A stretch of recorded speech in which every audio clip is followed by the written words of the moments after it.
Très bien. L'actualité oblige Bandeko Angaï Boza Rolandanga de partout.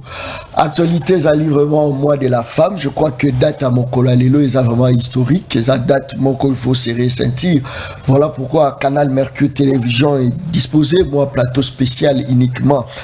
Pour couper sa valeur Lukumu na ba mama o ya biso sa mama o ya ngai o ya tekamikate patangisa ngai kelasi mama mwenga ana melela zali o naza lelo te grâce na ye de John Kabamba mwana Congo le vrai congolais wana toujours souffrir nanu place à rolala ezalité bokero luka batante bochena zamba ya ipen wana pona rolala difficulté mon total maman rolamuka 4 heures fakende koteka mikate soka silisi ndaro lukela bino eloko ya kolia kotanga totanga na ba difficulté totale d'ailleurs tout ici na université de Kinshasa yo morozo ça la sécurité au sali sécurité mbongo bimi okeko mifutela na kilasi ba difficulté belé mais maman zaki toujours pene maman mwenga ana za ko soutenir voilà je pense que non ko le kalanga TV mbala liboso ezaki na aide ya mama o ya ngai parce que na ndai ko louer espace à l'époque 20 minutes ezaki na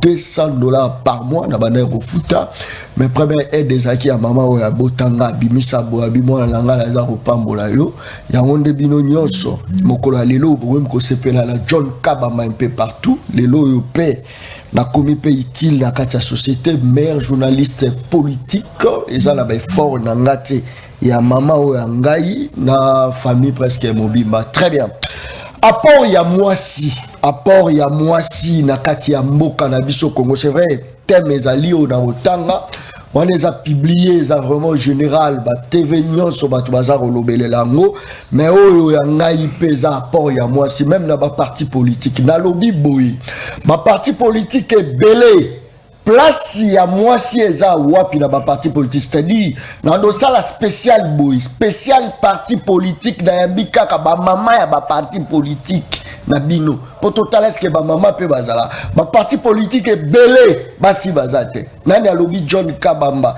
na sali ba investigation voilà pourquoi na lobby na obanda koyamba na ba parti politique boza ya IDPS bobongisa ba mama na bino bayeba pe koloba boza ya wapi bobongisi wana mutu a lobby John na kena ba parti politique est belé no tozo lukananu après na yaki ko chiter boromona ba mama ya parti politique nino nga na yambi na kati ya plateau ya le peuple parle ya mokolo lelo mais la zoti ke la bino bolanda no image ya port ya ba mama na biso bolanda na wenze ba mama baza koloba nini bolanda tangu mbeme mwana mwasi aza bien encadré akomaka nini na kati ya société na pondeli bino yango avant na présenter bino ba mama otokozala na bango na plateau ya émission le peuple parle ya mokolo lelo je crois que yiki kozala makasi mais moto akokufa kozala te na lobi yiki na lobi John mais moto akokufa kozala te bozape te affaire ya bato nyonso ezalaka mpona individu te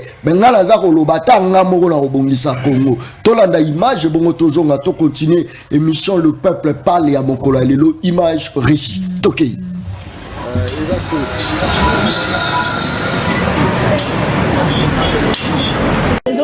dollar eza ya komata biloko pe eza ya komata donc toziki kutu etireli kaka moke tokufa toyebelaki nde boye te naloba bien nini nazoloba bien na minute okwisa ekomi 32 31 nde naza boye nakesomba biloko nakoka te tozalaki boye te dollar emati que déjà banda où le komi koka na sisa déjà 2 mois passés biloko koto ke so biloko emati dollar emati te koto ke so biloko emati na mese biloko etambola te to kosuka wapi ye président que la biso ma asuka biso kuna biloko zoteka ma te kuna biloko cher bota wala biloko kuna mbongo ebele boyo teka biloko yoteka mate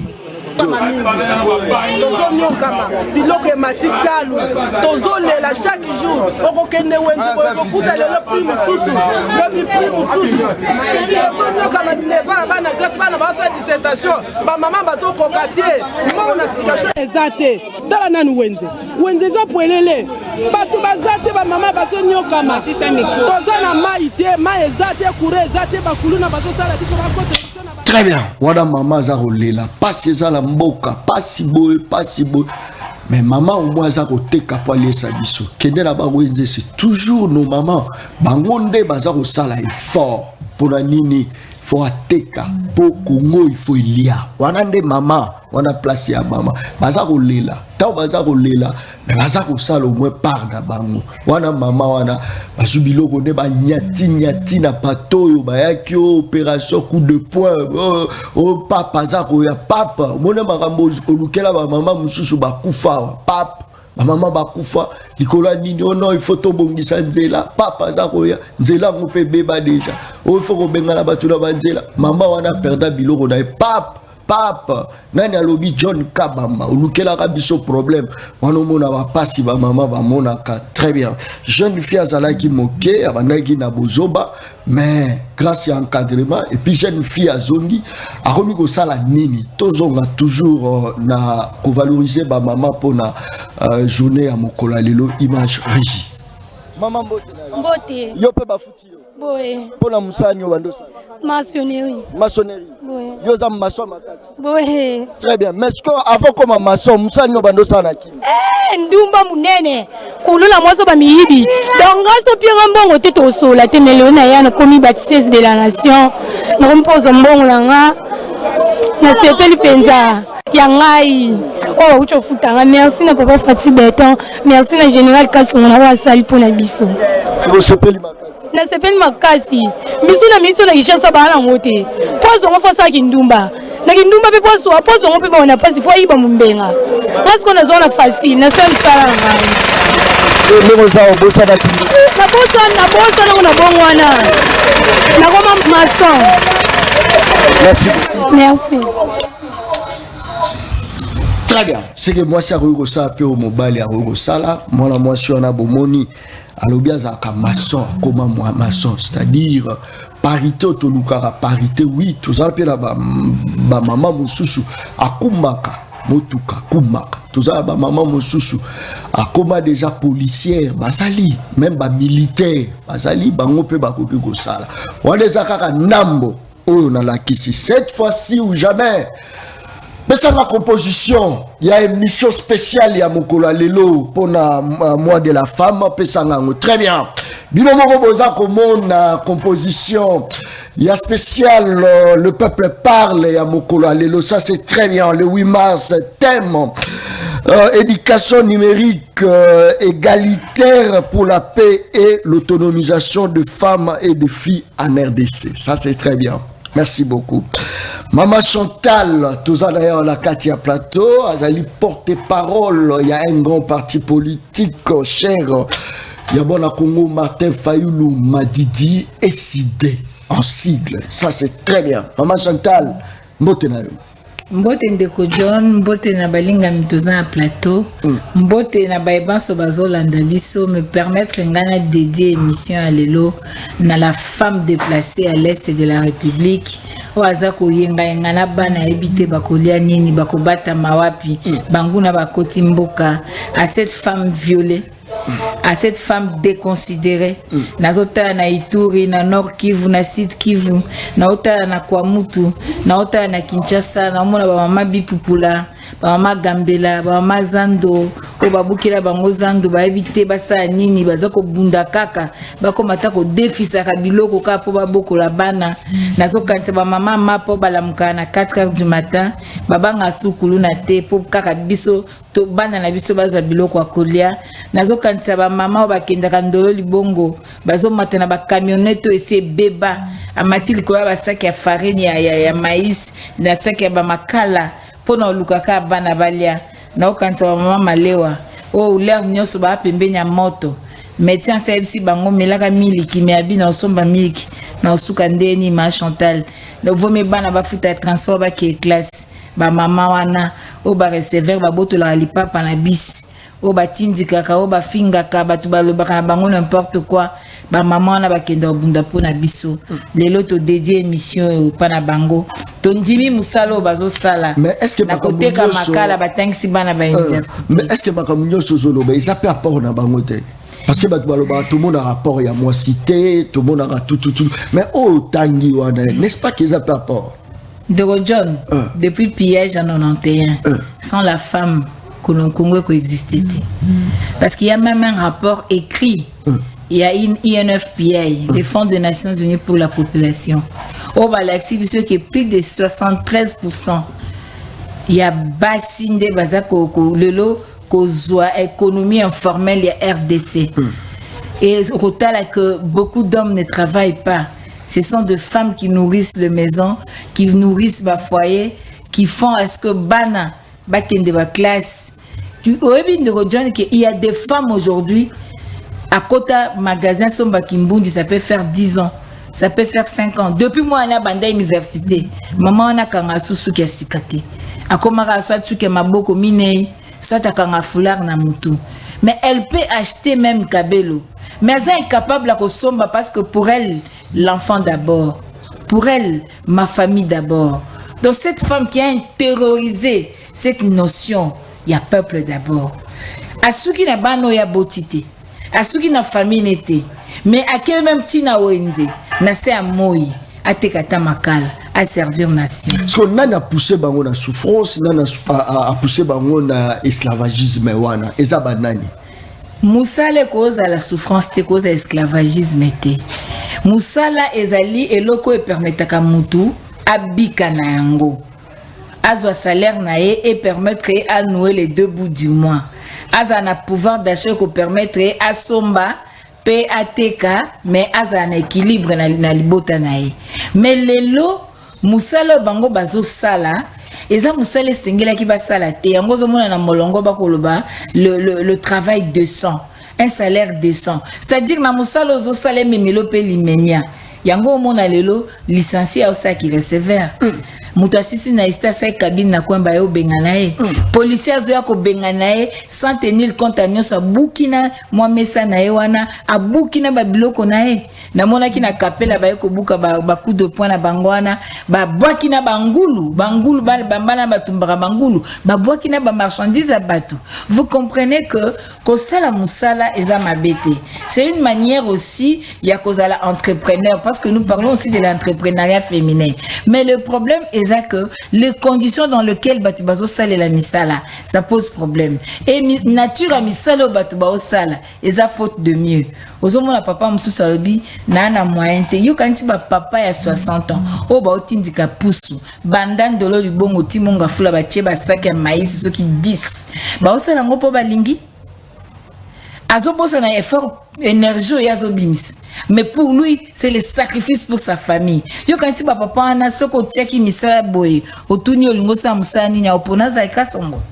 Et puis aza bazo respecter ete na nzela.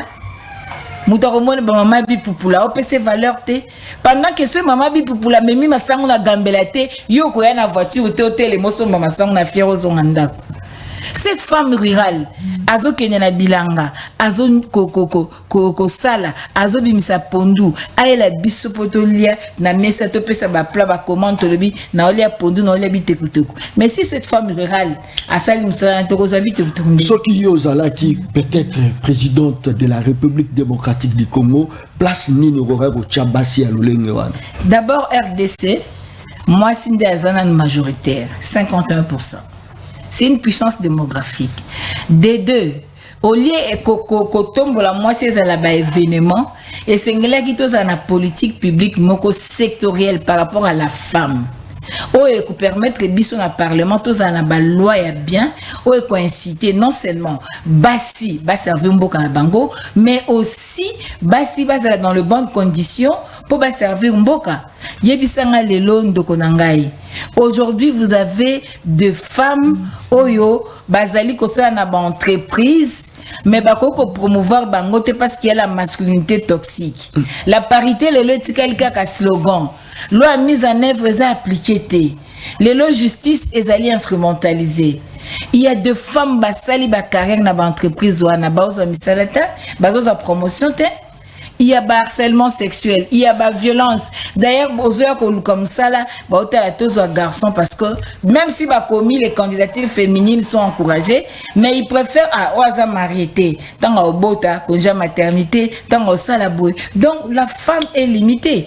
Donc aujourd'hui, ce que nous voulons que tout ça la politique et que tombe la moi si là par exemple comment promouvoir l'entrepreneuriat féminin au lobby moi si pour te continuer dans thème tout le bélango mais aux hommes que que fait l'état pour notre climat moko qui soit favorable à la promotion de la femme cette maman là l'état a tekeli place à son bamesa l'état ya bouke le bizan dessous te kenye na rai l'état moko zo buka bandako batongi pembeni ya rai maman anatanga otia biloko nye na coin ba ya futie ticket chaque jour 500 francs a futa ya ticket dans la combien de maman ba tie céleri libanda ba tie épices libanda mbongo ane sa kanini et ça kanini très bien a futa taxe. Merci beaucoup. Merci Nabandeko Bazar au signaler déjà présence na bango. Na ofongo la téléphone wa ngai.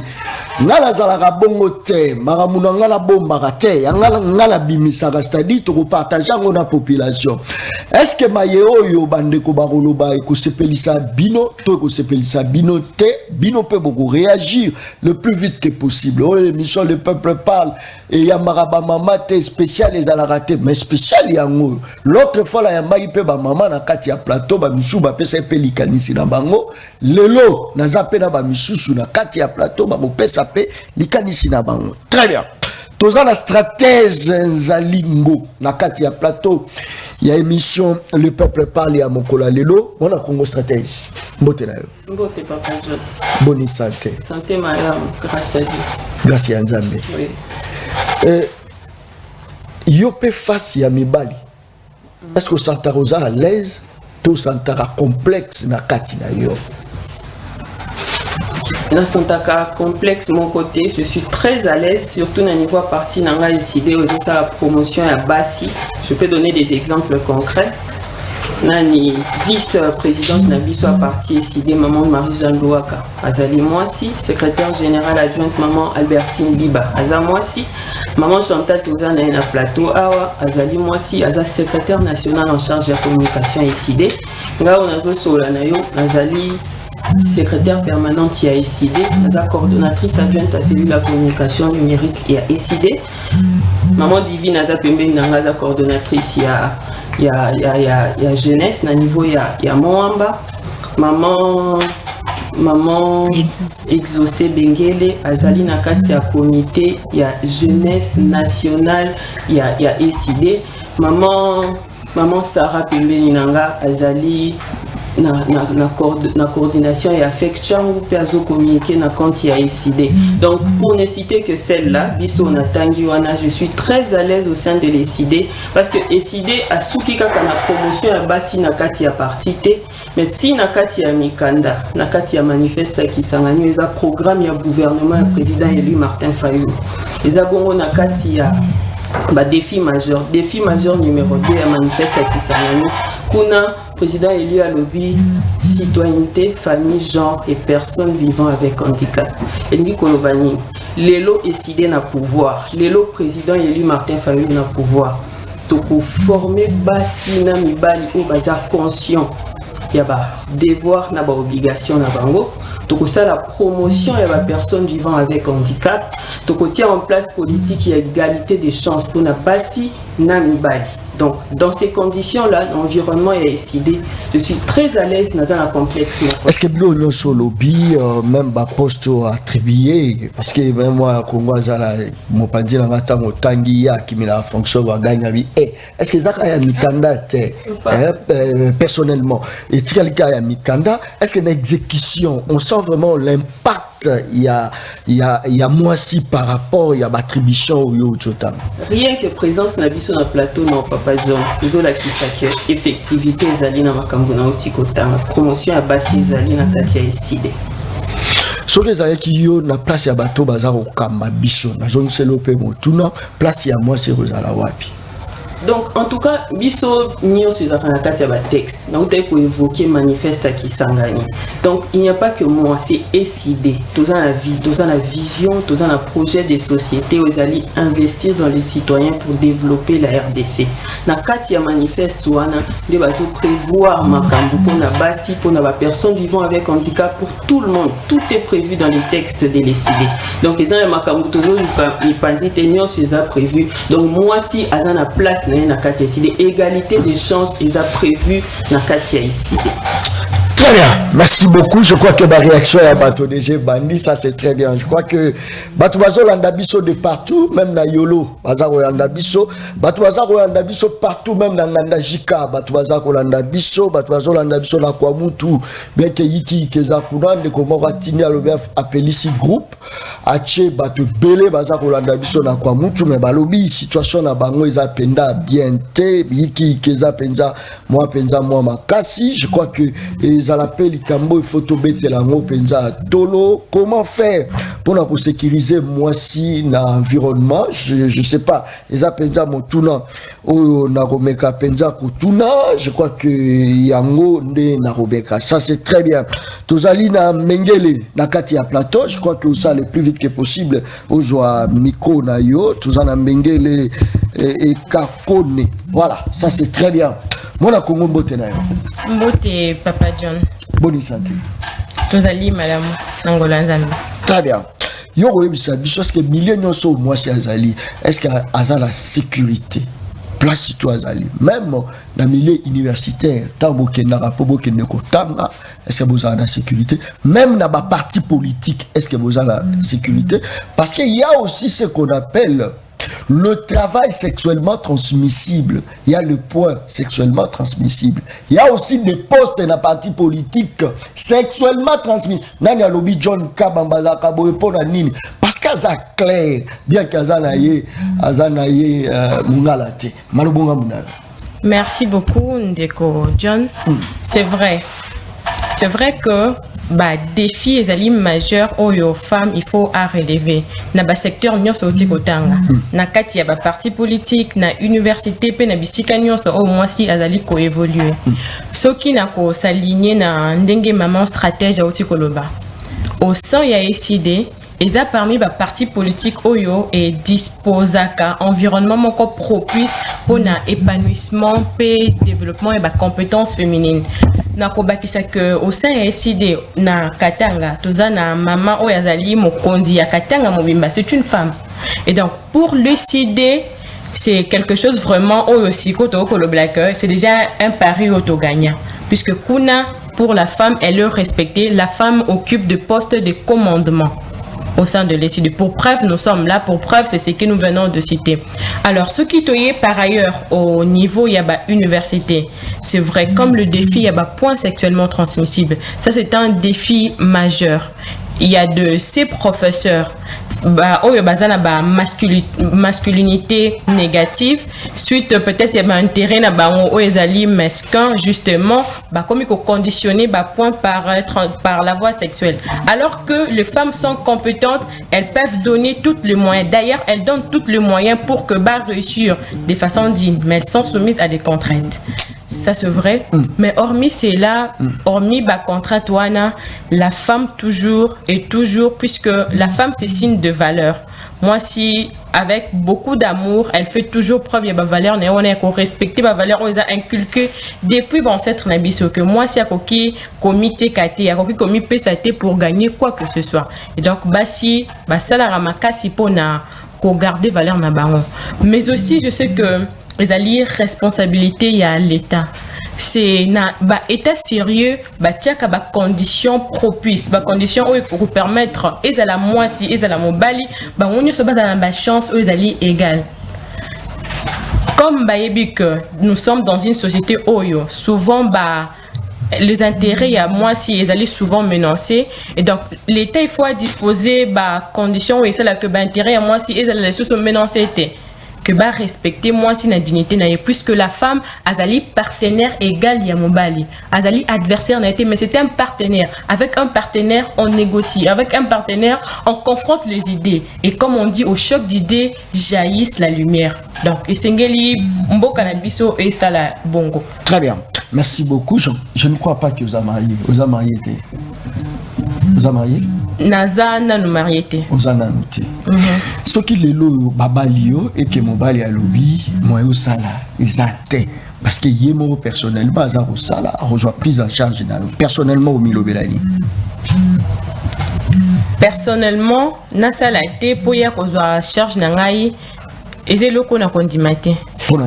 Na condimé en côté puisque tout ça comme on a nambo cannabis maman Chantal maman stratège banto le belango oti ko l'accès na ba image a que RDC depuis 1991 depuis après pillage c'est la femme qui soutient le pays, ce sont nos mamans qui soutiennent nos familles. Si qu'on gagne na salité si s'avère que mon colomoko yé mon salaire ici les nan on cherche yanda pourquoi je souhaitais et ça souhaité tout ça na kati ya vie non probabilité za la ba prévention za la il faut que projeter avenir que projeter vie quel est le salaire bon ceux qui lobby mon salaire exact ici nan ya cause charge pour preuve chez nous à la maison maman abisso en fait on balinga ba papa bon yo ko sala té le ko le sala droit basi ba sala droit ba sala ka boyemboy pas question et ceux qui maman dit mais avec le temps papa mon salaire aussi là et maman motoza qui relève yanda après jusqu'à ce que papa qui cause mon salaire la vie continue donc moi s'il faut travailler le mariage cause à la té obstacle pour que moi si à travailler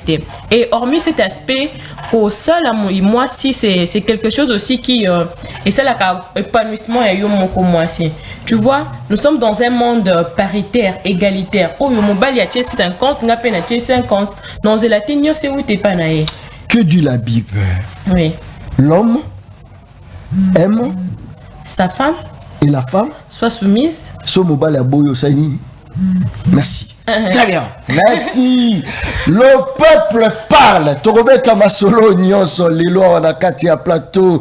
Il y a émission Le peuple parle ya Mokola Lelo. Tozala mwana Congo Sarah Bintou na kati ya plateau. Il y a émission Le peuple parle ya Mokola Lelo. Sarah Bintou mbotena. Mbotena yo pe ndeko John pe mbotena bandiko nyonso tozala bango na Mozambique. Boni santé. Santé za malao mingi na ngolo. D'après yo personnellement, date ya Mokola Lelo, eza ko rappeler au nini, tango vandi, tango lati liputa. Ozoko milobela nini pona date ya Mokola Lelo, malobonga munayo. Date ya lelo ememakanga mingi na réflexion.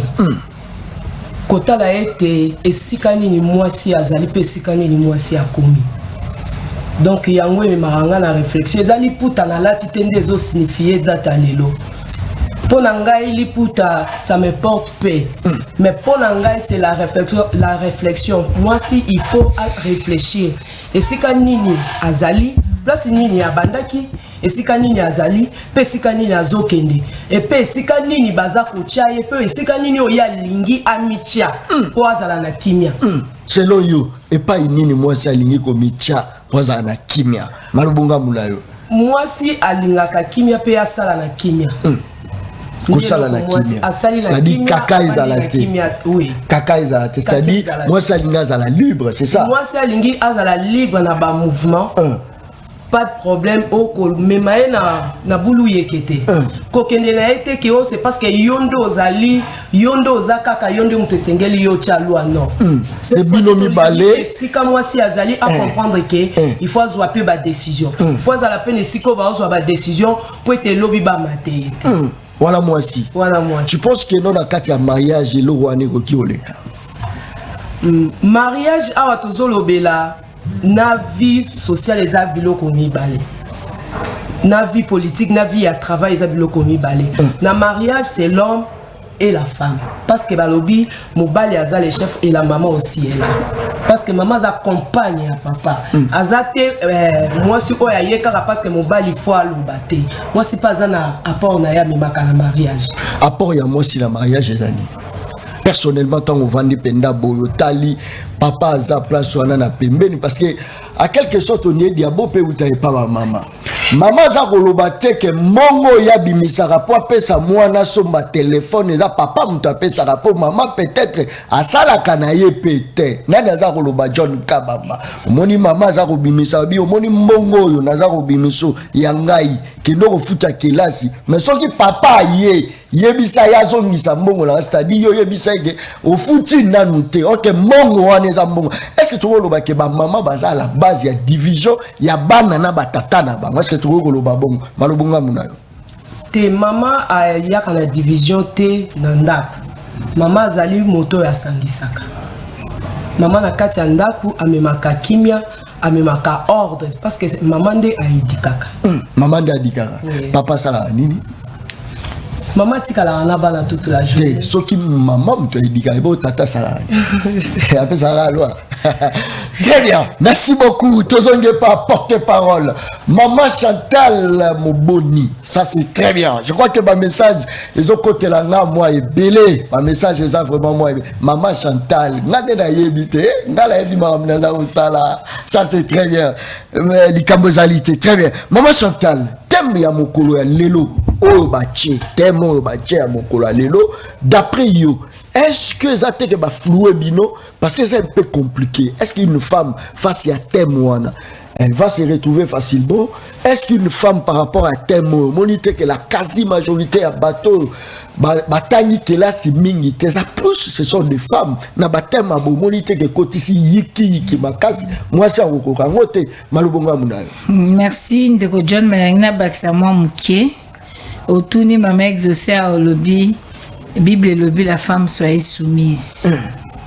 Il faut que ça la différence entre le gouvernement conjugal, la politique et le travail, monde professionnel. Yo John Obali oboti mwana mwasi otangise classe olinga salo bien salate. La soumission c'est le respect na ba règle mokoboy. Mais il faudrait que ces règles permettent l'épanouissement du couple.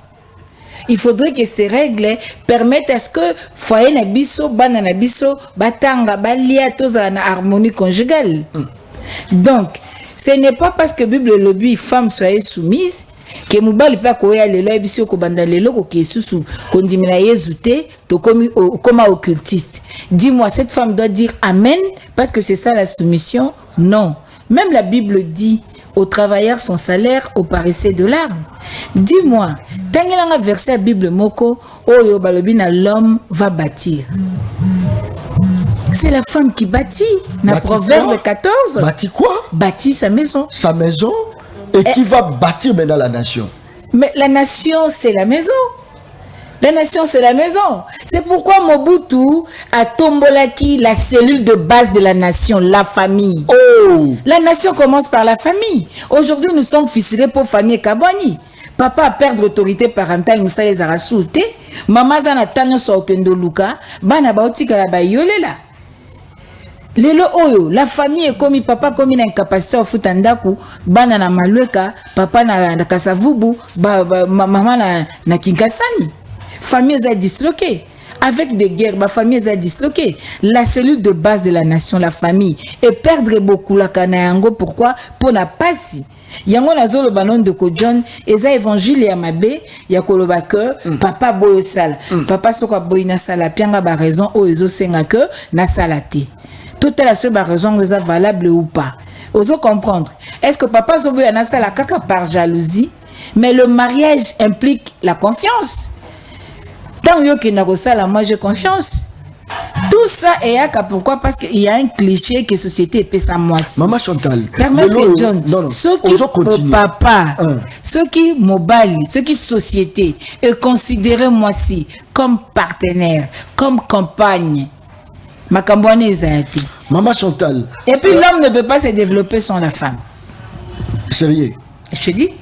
Et la femme, la femme et la femme et l'homme, vous avez dit que la femme ne peut pas. L'homme ne peut pas se développer sans la femme. Et la femme peut se développer. Il sera une personne vivant avec handicap. Oh, et l'homme et la femme peut se développer sans l'homme.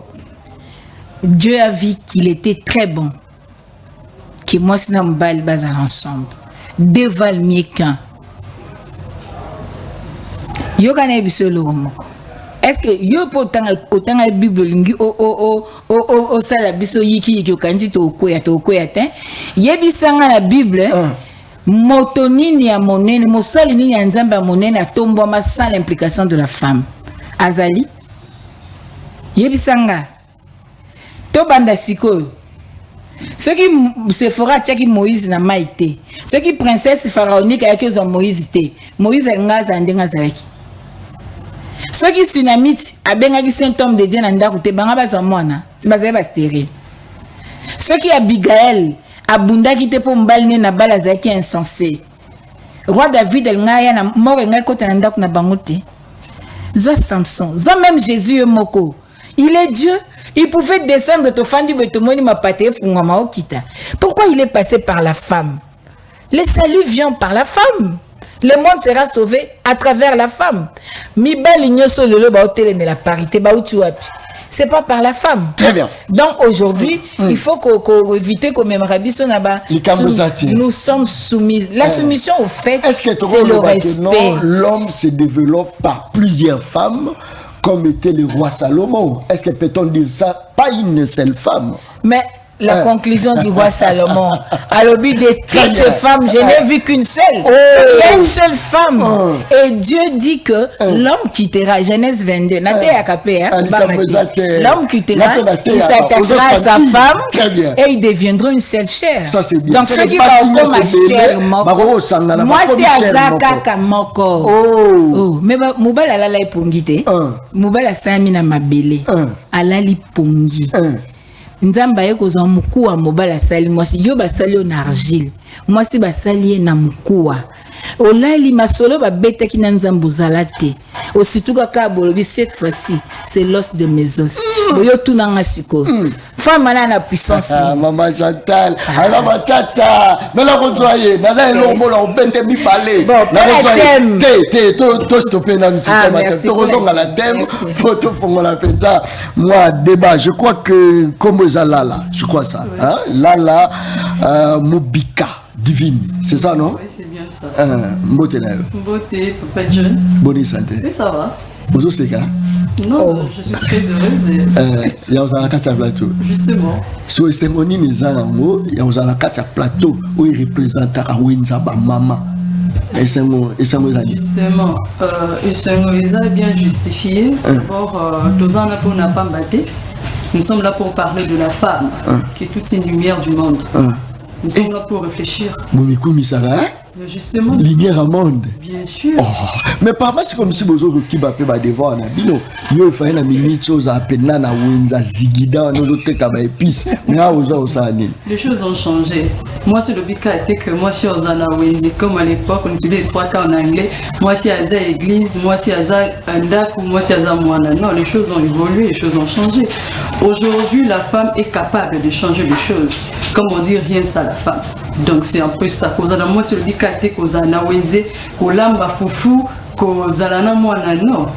aujourd'hui, dans de grandes institutions, les femmes sont capables de relever quelques défis. Et voilà. Est-ce que ce moment te koufa ya moka oneza pour moi si ndazo mema biso na koufa. Lelo bato baza ko détourner mon l'état. Basa na basiti. Eza conseil ya basi ne baza ko papa ministre. Tala, eza manda l'été aussi là papa. Yiba mbongo, eza mbongo ya mboka. N'est-ce pas que c'est basi mutu baza ko participer yako cha ba mibali na bango pandi likolo pour ba yiba mosolo ya mboka parce que sur moi ça zalagité, je ne pense même pas que mobala ko yiba mboka mbongo ya mboka pas tonga ba immeuble. So tonga pour la pression na bino basi, c'est pas ça. Non, je ne pense pas. D'ailleurs, comme on dit, l'infraction, la bêtise est individuelle. Je vais plus me pencher dans la gestion en Mboka, dans le gouvernement, supposons que Moubali soit un monsieur comme Bactère ou Bazar, détourné. Ça provient de leur propre motivation. Les amours, c'est une routine d'ailleurs que des non, je ne pense pas. Au contraire, lutte aux Zanango, pendant tous ces temps, ils apprennent non seulement la promotion des femmes, mais aussi qu'aux Alana Bassi n'a prise la décision. Les gens n'ont pris la décision, on peut changer les choses. Je pense que la femme est capable de faire mieux que certaines. Il y a deux femmes au Barchaba, on a pris la décision, ça lui peut bien collègue. Pour citer un ami rapidement. Justement, pour citer des femmes, il n'y a pas de problème. Je suis là pour défendre d'abord mon parti politique. Je pense que s'il faut citer les femmes. Non, défendre par rapport à la question, oui, il faut défendre bongo.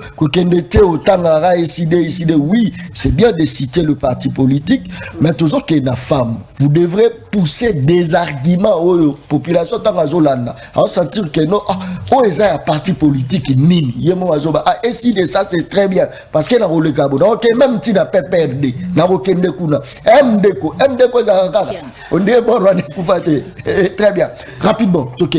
Bon, on va répondre à la question pour citer que deux femmes, on peut parler d'équipe en vita et aussi de.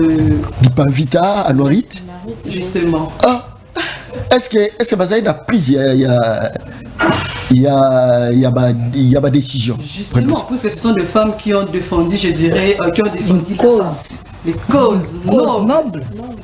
Ouais. Mais pourquoi Memi Bisso Kaka? Mais Cassie, non, mais très bien. Moi, je vous ai parlé de défendre, parce que je suis là pour défendre mon parti politique, mais aussi la femme congolaise. La famille n'a pas décidé c'est pas bien qu'en Afrique, il y a des grandes femmes. On a la ministre Dramane Traoré, c'est parmi les grandes femmes qui défendent les valeurs de femmes en Afrique. Donc voilà. Et bon, on a le il y a décidé au Minga Liban. Très bien. Ce qui est dans le lobby Yokaka, apport d'ailleurs personnellement, parce que vous appelez citoyenne congolaise, vrai ou faux? Sur le lobby Yomo, apport dans le Pesani pour la Mboka actuellement.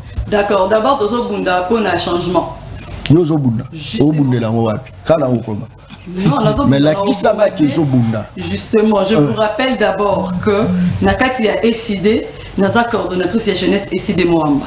Je ne fais pas un travail pour ma famille ni par complaisance. Je le fais pour défendre les Congo. Je pense que SID, les canal Mobo et les autres Tiangaï, na gestion Yamboka en liaison. Donc c'est comme ça. Je suis à l'SID. Nous sommes là pour défendre les bonnes causes du Congo, mais aussi pour la femme, j'en fais partie. Est-ce que vous dites que Bino Boza est belé, ma femme Baza est belé, mais si on peut talibien, ma femme ne va souffrir moi est belé. Pourquoi? Parce qu'il y a la division entre Bino Bassi.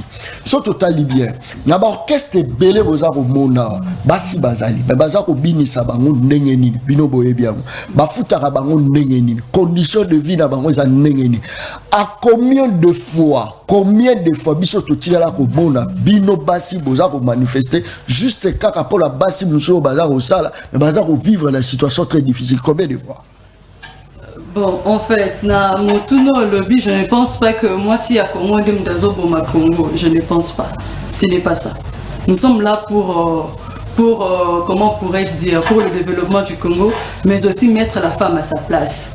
Vous savez, aujourd'hui, la femme, c'est elle qui assure. Dans une nation, la femme assure le progrès, assure le développement de toute une nation. Donc je pense que déjà le fait de mettre la femme au sein de c'est là qui contribue au développement du Congo. Là, Tangelangai, 3 actions. Nakati ya parti politique a décidé oekendaka na faveur ya encadrement ya mwasi. 3 actions au Boza au Sala, na kati ya parti politique ya décidé. Oezo kende na encadrement ya mwasi. Toke rapidement malobonga muna.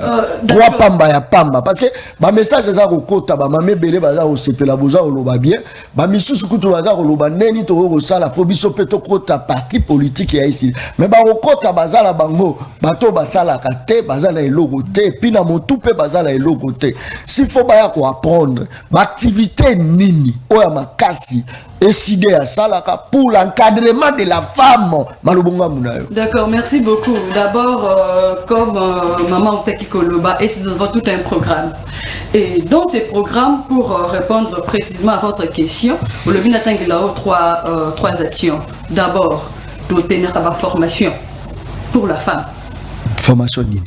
Pardon? Domaine. Formation sur tous les domaines. C'est-à-dire tous les domaines. Il y a vaste faut bateau sur terrain. On a fait exemplement que le cas Bamamo Bazana Wendy.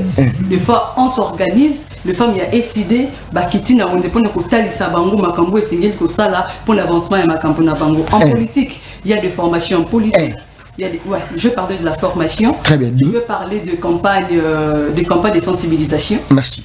Des campagnes de sensibilisation, des actions publiques sur terrain. Merci. Mais aussi vous parlez de renforcement des capacités. Très bien. Ouais. Ça c'est bien.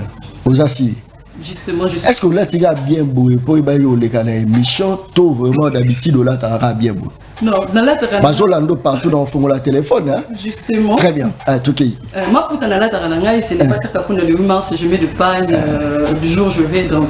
Même PJ pas me coucher pour la tarananga. J'ai pas me coucher ma cité. Moi doni pe kota. Je ne mets jamais des doni, je ne mets jamais des collants, je ne me promène jamais avec des cinglés, je ne mets jamais de jupe à me pousser.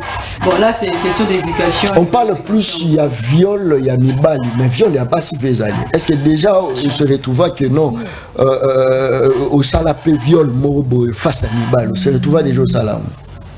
Viol émotionnel, non. Non. Très bien. Bazo Benga. Si les aboutos yo violate. Très bien, merci. Likamwezalité. Tokobeta lisolo kati ya mboka Congo, je pense que petit à petit télévision ça vraiment spécial pour la journée à Mokolo lelo, ça c'est très bien. Je crois qu'il faut appeler ça un stratège. Naza na voilà sur le thème hein. Toko tabamo thème. Oui. Na banana stratège na thème. Non. Thème. Non, moi je. Très bien. Mais tu as la stratégie, ça c'est très bien. Mais ça c'est ça au côté belé. Merci Penza moi mingi pour la confiance au vous avez ça dans l'émission. Les peuples parlent à Mokolo lelo. Merci Penza moi mingi. Je crois que tous allez dans mon Congo stratège. Papa John. Vous se sentir à l'aise, je crois. Très à l'aise. Très bien. Est-ce que les lots sont vendus, Tolali Tolamuki Tomoni décidé à Subokondi? Martin Fayoulou m'a dit du président de la République. Yoro Sepela ou accumulé fonction nini pour sa part d'ailleurs. Fonction où on a Sepela pour accumuler. Ils allaient. En fait, si aussi je peux m'occuper du genre et vous déranger gâté. Ça ne va pas me déranger, mais déjà je vais vous dire que je suis candidate na circonscription en Galema, candidate députée provinciale. Donc pour le moment je me concentre sur ça. Aujourd'hui le président élu président de la République, nga député provincial, na servir Banangalema parce que bazo pesa na confiance déjà par rapport à yondo pousser na la kota. Sur les loyo ba emir au commis là il député au ko siéger. Au ça nini. Papa, député provincial Moussani Azamolobeli. Na Roloba, na Komema, ba problème ya banangaliema na niveau ya tango loba koloba ya ndenge bando ganga raboye nazamolobeli proposer ba loi ngasi loi nini to qu'est-ce qu'on va proposition à loi parce que bazo landa pa batutu to bien sûr parce que nazamu tunao kita na terrain déjà na cadre ya sensibilisation ya kokende pa ya population pour na webisa bango ba ambition na ngai. Je connais quelques problèmes Yabana Ngalema. Il y a deux problèmes majeurs sur lesquels Nazoling a vraiment pour sa télé. Si aujourd'hui Banangalema va payer confiance ou Anna va élire Ngai député provincial. Les hommes il y a délinquance juvénile. Bana ya kuluna, tout ça, bangonyo se basa en quatre makamba délinquance juvénile. S'il faut que je propose de loi pour un changement, ce sera dans ce cadre-là. Il y a que lutter contre la délinquance juvénile. Deux, eza makambo etali salubrité publique. Je voudrais vraiment que ma commune Galema, parce que c'est là que j'ai fait mes études, en tout cas maternelle, primaire, secondaire, universitaire. C'est esa commune on a porté dans mon thème. Je voudrais qu'elle soit la plus belle de toutes les communes de la ville de Kinshasa. Donc ce sont les deux axes. Mais ce que tu vends des botola, mouki to moni ba na monga fula ba bité, biso to za la posa na na monga fula. Au milobé ni calculer aux a bouleversé. J'ai une vision. En tout cas, esa ne l'autre côté qu'on me mangane sur mon pépé. J'ai une vision. C'est pas pour rien que je me suis engagé. J'ai une vision pour Ngaliema. J'ai bien dit que c'est là que j'ai fait mes études. Kunande na botami kunate mais kunande na koli. Si j'ai une vision, c'est pour la commune de Ngaliema. Très bien. Président Félix Antoine Tshisekedi va là signaler qu'Aza Olandangai, son président a sepeli na malubo yo bimisi sikoyo.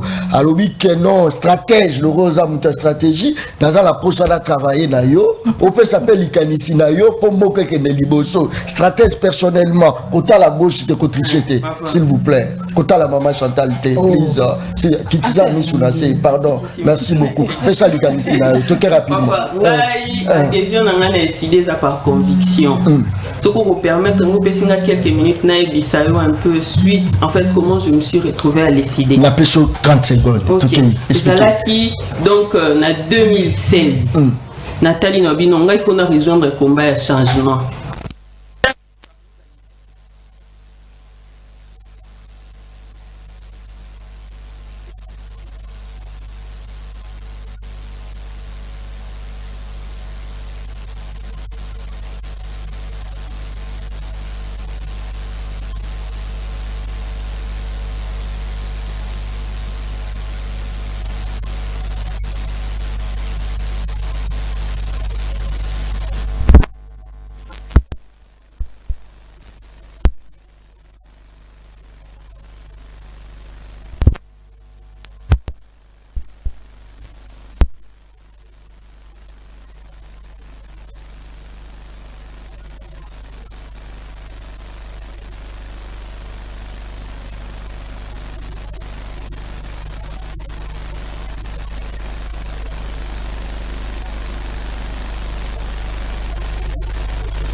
changement? Est-ce que vous posez l'incarné changement? Mais papa, je voulais... Est-ce que vous alliez aux antivaleurs? Papa, si on a dit antivaleurs, je ne relève pas la facilité, non? Vous savez combien de gens suivent la voie de la facilité? Pour na lipa, pour na kwanga, na kende boye, na kende et pas ya batubasa na pouvoir. Donc moi, mon combat à moi est basé sur ma conviction. Donc... Merci. Très bien. Merci beaucoup. Tokoti. Je crois que m'appelle les alliés. Maman Chantal avant la pêche au bateau, il y a matin 2 appels, 3 pour vous permettre que non. Tout canon population partout au bazar Rolanda Bissau. Alors de combien de soit comme on a. Allô? Allô? Merci beaucoup. Je crois que tu es en direct. Dans Fongolisco téléphone. Nayoka, moi, un point de vue, na bino. Bon, est-ce qu'il faut bapper sa cote na bango par rapport à l'argument à moto na moto? Je ne sais pas. Mais bon, je crois que ma message peut côté à moi est belé. Merci beaucoup. Allons de coup. Au bien, il soit comme on a.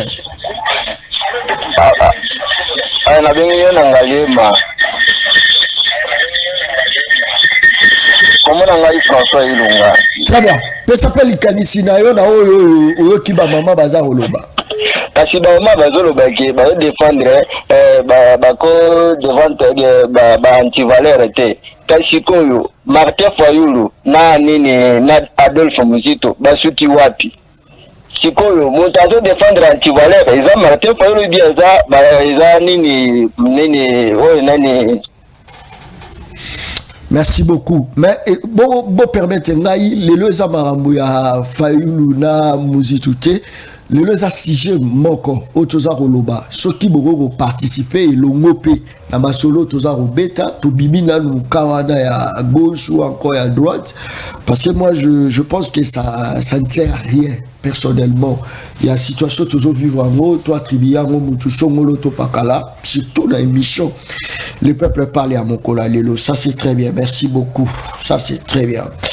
Voilà, ma message est à Rokota Mbote papa na lingi na yeba mako akenaki koluka nini na bandal totali ba vidéo avandi na fali olie asala makambo a kanaki. Merci. Je crois que voilà les messages. Bonjour moi Mboka nazolanda émission ya lelo attentivement signé Monsieur Salem depuis Ngalema. Monsieur Salem depuis Ngalema, merci.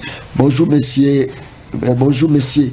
C'est l'excellence Mouteba. Cette fois-ci, nous voulons plus nous voulons plus les antivaleurs. Nous voulons un nouveau Congo.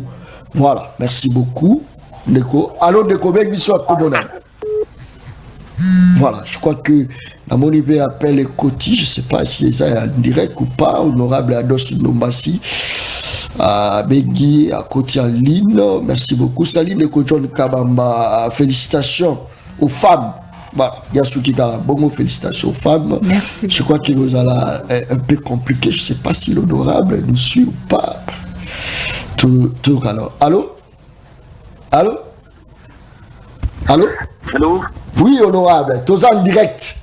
Point de vue par rapport à Journal Bokola. Bonjour à tous, bonjour à tous les mamans qui sont en plateau. Ouais. Merci. Maman n'a pas décidé, n'a pas décidé comment on a bango. Je vois stratège d'Alingo, Divine, maman Chantal Moubouni. Bon, elle est héroïne d'Abisso. Donc, et en tout cas, vraiment, on a fait Bango une bonne fête à la droite de la femme. Et tout ça, c'est là-bas, on a raté le Parlement en 2023. Bango Nyos. Amen. Tu penses que celui Bango Nyos au Bakoti Parlement changement aux ala honorable? Mais Naïbissi, aux ala somme, et aux ala somme. Et aux ala somme, pour une fois, on aura un Parlement, il y a sérieux, quoi. Et aux ala Parlement, à bissoter. Très bien.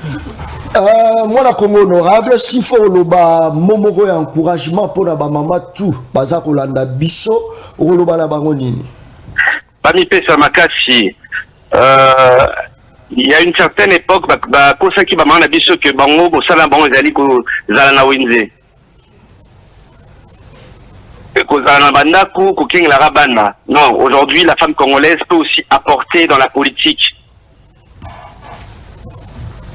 Donc, je pense que le sérieux viendra de la femme congolaise et surtout des femmes que je vois sur ce plateau-là aujourd'hui. Merci beaucoup, honorable député national Eli Yafuna Ados Ndombasi. Je crois que celle où elles ont représenté vraiment Funa valablement par rapport à Bande comme Sousso Totina Bango. Bakoti plus pour un intérêt privé na Bango. Je crois que na tout rappel. Allô Ndeko, au Bengiso wapi komonani? Allô? Oui Ndeko, au Bengiso wapi? La Bengiso comme na Monga Fula. Participation dans le Rolangai. Participation dans la piscine à Maman, la news Mbote, bonne fête à Bango. Bon, les loups sont au Louba. Batika Makamwana, Atana Bango, Congo Robonga. Puisque Moutata le souté.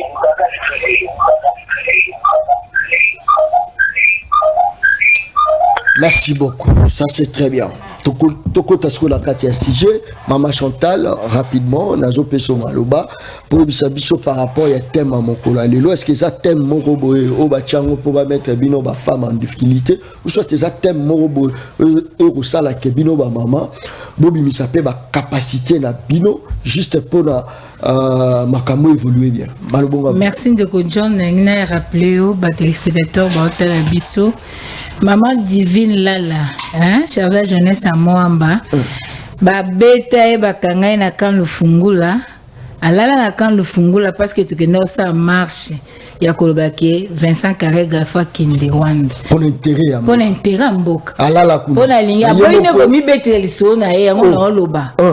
Bakanga na kan lufungula soko tali même na tweet na ngai na bimisa na ndenge basalaki eza kota na Twitter na ngo komona ngo mama stratégie nzalingo zo mona wana ba beta ya na boulevard devant Seni tokenda ko revendiquer ko sala sit-in parce que to lingi processus électoral à malamu jeunesse décidé ke ba beta e awa on dirait ce qui ndenge toza na basi décidé to ko peso ba mama exaucer awa ba fimbu baliana ba marche soko tel mama na Sara na chango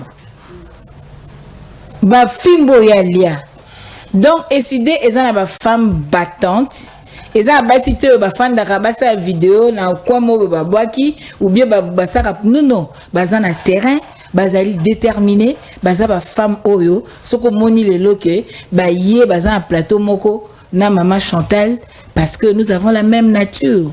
Est-ce que Maman Chantal pas un esprit à Rofina, mais pourquoi plus Maman Chantal Kaka partout Maman Chantal Nyonso Maman Chantal non pousser missionnaire on peut se rappeler place dans bateau Moussousou maman balobi la femme veut la paix. Très bien. La paix c'est l'absence de conflit, c'est l'absence de troubles, de violence. Nous devons préparer relève na biso. Maman bongisara déjà banana ya zolo babité lobi na bango za malam. C'est ça la femme. Azo planifier, azo tala le futur. Bino mibali bosuka na présent. La preuve est ça au chembo na poche. Ato bimi na nzela mutu moko abi bonjour papa. Obimi se pese, obimi se bosan kutu kese mule sile na ndako. Mais maman mbongo akanga songa liputa et sauva kam koyoza na mbongo. Merci. Na lingi na biso boy. Nous avons une politique communicationnelle en tant que chargé à communication. Ba mama o moni bango awa. Ba ebisio awa que biso tozo travailler. Bazo zo ba formation. To encadrer bango to coacher bango. Po yondo olingi to kende kuna mbango. Yango na ze biso ke lelo to ko sala émission boy. To abase belé pourquoi to choisir kaka bango sa émission parce que basu formation na bango basu encadrement na bango en tant que responsable il y a communication baza basi bazo œuvrer na ba secteur nyonso na décidé mais sur le plan de communication il y a Ebisio Azali responsable coordonnatrice adjointe il y a cellule numérique oso comprendre c'est-à-dire que la femme est là toujours ça musala to préparer bango lelo nde to lingi lelo Pendant l'examen, na SID, ce n'est pas seulement Maman Chantal qui peut communiquer.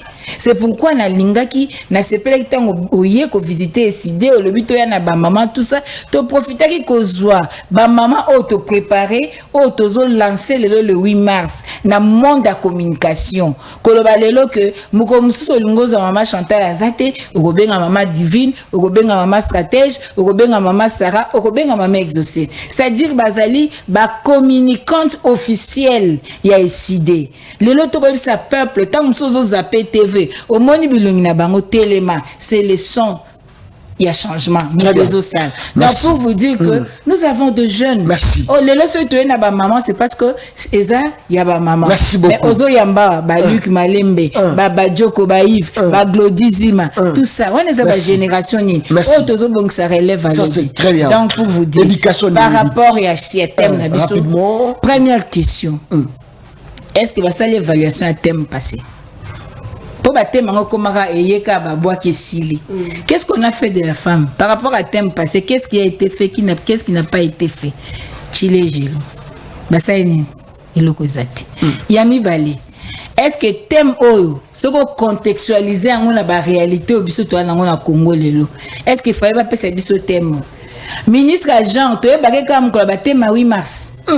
Asa comme ça ni. Quelle est la politique publique au Yabongisi pour la promotion de la femme? On nous parle aujourd'hui des numériques. On nous parle de la paix, on nous parle de l'autonomisation. Mais, balingi ko utiliser moi si le argument moko ya propagande politique. Et ça, nous ne pouvons pas accepter. Aujourd'hui, parler du numérique, oui. Nous voyons le nombre. Nous voyons le digital. Tout le monde a empreinte. La numérisation à Makambouté. Quand on parle de numérique, on n'oublie pas l'informatique. Combien de nos mamans, Lelo, manipulent l'ordinateur? Combien de mamans, manipulent le téléphone Android? Combien ont même ces téléphones-là? L'accès, il y a Wi-Fi, est-ce que ma maman bazan lango? Aujourd'hui, nous savons que mon numérique est joué un rôle majeur pour le développement Mboka. Mais aujourd'hui, dites-moi, Ndeko John, sur les 17% d'utilisateurs, il y a Internet. Parce qu'on ne peut pas parler numérique sans Internet. Donc, bateau va utiliser Internet aujourd'hui, c'est 17%. Dans le monde, c'est 37%. Dans les 17%, c'est hommes et femmes, y compris jeunes filles et jeunes. Quel est le pourcentage, pardon, il y a des femmes dans le monde. Et que fait l'État congolais pour permettre à ce que l'accessibilité est là? Et l'autre côté. Merci. Oh, quand il y a la lumière. Bon, la paix. La femme aime la paix.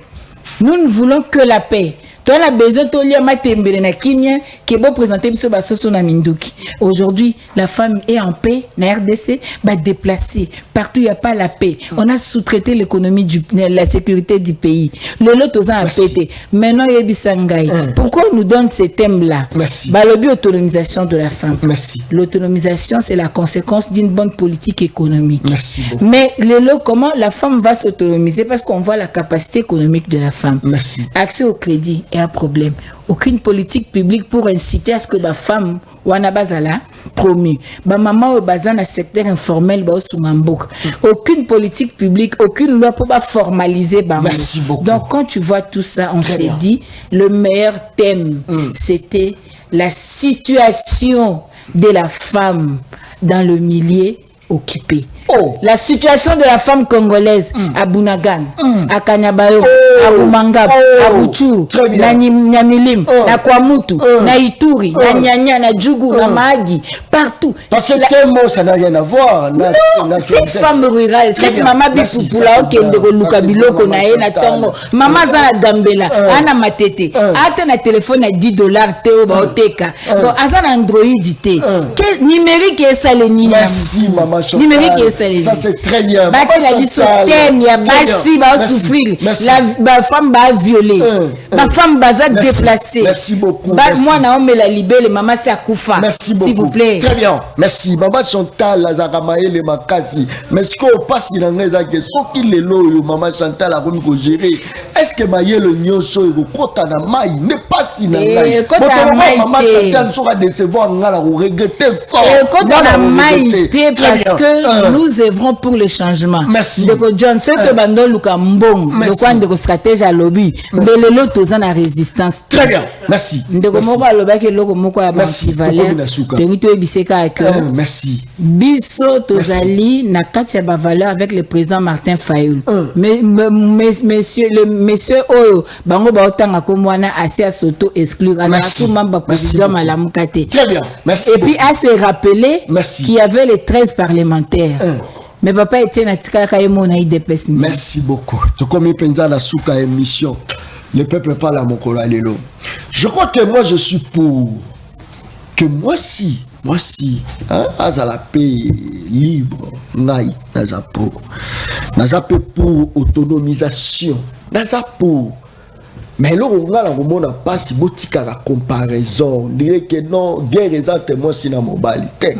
Botika parce que si on est commis bongo, donc Sénégal sur le plan de musique, tout tient tout bimisi tout le bon concurrence boligi guerre ok. Biso to bimisi Moïse Mbiye, bino bo bimisa nani. To kena journalisme, biso to bimisi John Kabamba, bino bo bimisa to tika guerre parce que so to bito kena guerre iki keza. To kena comédie Tobimisi saï, bino bimisa nani. Alors concurrence to bitumba ezalate, mais à ce que je sache, Montonamuta joué par Naye pour la lobby Congo et Kende Liboso, Congo et Ngaï, Congo la lateli drapeau et Kende Penza Liboso. Je crois que tu connais Penza Nasuka, mon Congo ota la caméra, soko loba liloba moko, sope ozala moi collé na sije kakayo, moi se redépendra rapidement. Le balangai eza penza ya suka te kasi le balangai ezali ke na lingimbo kalangai lobby échanger et compter plus na badame et compter plus na ba maman et puis le balanga mususu ezali pour na marche na biso otozala ngo samedi na sengi na maman ezaka ka pona papa te eza pona jeune te eza pe pona yo maman tozala wana ebele na terrain parce que moi so aza violé azali kuna zo souffrir tant wa komona maman obimi libanda akosepela loba te maman aza kuna na Kinshasa azo soutenir ngai lolenge naza violé lolenge bana basi baza violé maman oyo azo lela pasi banyati biloko na ye kaka 50,000 azaki nango tant wa moninga na bibi na nzela aya ilongo na ngai to marché le 11. Merci beaucoup, ça c'est très bien. Tu connais penza suka rapidement mona Congo malbonga munayo na kantia lo kwa boko memelanga pe maman Marite. Na pesi maman Marie Mbote, maman Marie, na pesi Mbote place à Zaolandangai. Rapidement, tu peux me souba mon Congo. Merci beaucoup, Papa John. Na lingi juste na insister ndenge ba maman nyo soboti koloba awa. Idée normalement koloba que moi si place na eza na wenze eza idée oyo normalement ça ne devrait pas exister. Il fallait même pas que eux ala na mutu na biso puisque toko mesurer idée wana sur base de quels critères. Même pas sur base il y a des critères cognitifs que au moins si à koza boité na classe mbola rokaté. Il y a des femmes qui ont fait preuve il y a koza ba pourcentage ébélé. Même dans la gestion ya mboka, il y a des femmes qui ont montré comment elles sont fortes. Pas seulement en RDC mais à travers le monde. Nous avons Jeanne d'Arc. Nous avons Rosa Parks. Ce sont des femmes qui se sont investies. Nous avons Kitambita, Ellen Jackson. Non, évidemment, on a continué. Alors, toutes ces femmes-là, ce sont ok, toutes ces femmes. Non, mais si on se dit qu'on va se mettre ici à citer le nom de toutes les femmes, c'est que tu oses dans mon combat. Très bien, merci. La femme est partenaire, la femme est partenaire, la femme n'est pas adversaire. Vous l'avez bien précisé. Aza partenaire, aza adversaire. Il faut tous s'engagger biso nyos ensemble ba idée na biso pour nako édifier mboka na biso. Je rappelle encore marche il y a le 11, il y a samedi oyo. Maman il faut azala wana. Maman faut azala na secteur nyos. Okomona ba maman nyos bazali. Personnellement je serai je merci. Likambo zalité kolobeza arabière arobima. On muto la dame fait mal. Oye muto la dame fait mal. Très bien. Mona Congo. Stratège, hein? C'est ça, hein? Très bien. Stratège dernière mona, tu connais la souka. En tout cas, message nanga na lancer na ba maman bazolanda biso, maman elenge moi si mobali komizongi sa simate. en tout cas oza na ba capacité les mêmes capacités on nzamba tia na mobali moi si oza nango oza capable ya kokende kelasi kotanga pour réussir vie alors que mizongi sa simate va de l'avant la femme en tout cas j'encourage les femmes à s'engager dans ba domaine nyonso ya ba capacité na bango ceux qui est politique ceux qui est technologique basi bo se lancer massivement bozanga pété na marche na biso ya le 11 toza nango le 11 samedi le 11 merci contre l'agression de notre pays par le Rwanda. Merci beaucoup, ça c'est très bien. Moi si nyonso balobi ça la kota nyonso mais kobosa na pété il faut kobota tango zako naza koloba mutasa koloba nga John apparemment c'est comme si on dit boza kobosa no kota na nyonso bosa ni faut bota c'est ça le problème. Oh non papa tu sais tu comprends cette fois-ci photo de la terre kobosa na terre que kobota kuna autonomie ezate kuna autonomie rapidement mon Congo to ko na suka émission. Merci beaucoup. Mon dernier message je puisse marteler sur la participation des femmes. On français mingia o ezalingala très bien kota lingala. Nakobeta CT nakomona basi na ba institution nyonso. Alors basi bazolanda biso na bandaku na ba wenze. Alors rien ne peut empêcher moi si à évoluer à avancer. Alors que moi si ezakata te kotala na parti politique nde mutu akomi bimisa soit ako s'en sortir non. Attends à côté que nous seulement de se donner d'être motivé. Donc voilà donc c'est un peu ça puisque la femme joue un très grand rôle dans désolé au Bilingala. Moi ça a joué rôle makasi pour être artisan de paix. Donc moi c'est Mutatia Kimia. Donc voilà ce que je pouvais dire au-delà de la politique. Planning est belé au moins si merci maman Chantal je crois que tu peux bloquer minute mon appel là te dépasser en haut mais ali page moko boy naza relancer aux la partie politique na yo la posa ba maman na yo ya parti politique ba le kabaloba to fongoli branche ya isa pour ba parti politique ba même na église ba maman ba ko ya koleka parce que moi on mobimba to disposer ba spécial et belé pour na ba maman spécial et belé na ba église na ba association ba parti politique partout où il y a les femmes dans la posa na bino bo manifester au bengi John Kabamba na suka John réservé les biso jour tel to le capo na ba maman ya côté boé ba maman même il y a ba commune même na ba entreprise ba maman boza la posa ko le capo na koloba to disposer vraiment un gros espace juste pour honorer femmes. Dernier mot na maman. Dernier mot bana Changu bana Moamba bana Lukunga bana ya Funa tobengi bino nyonso samedi na 11h à partir ya Rompengaba toko tambola elongo na le commandant du peuple pona kotalisa na molongo ete toboyi ba état agresseur à Congo toboyi toza susu na servitude ya mboka mokelo ko la Rwanda to sengeli toza mpifana biso lokwa ba imboka na dali lisusu ko rappeler kaka ete mama mois de mars eza mois de réflexion to banza penza basi oyo bazwami na bisika eza na pokoso oyo baza sous occupation ya ba agresseur to kanisa mingi pola bango to bunda pola mboka na biso pe na kosukisa kaka ndeko John abetaki biso loko moko ya photo zongisele yango ndeko John yo za journaliste investigation mais kana okoluka mke tant tozaka ba colon na Congo ba cuisinier bazaka mingi nani basube miba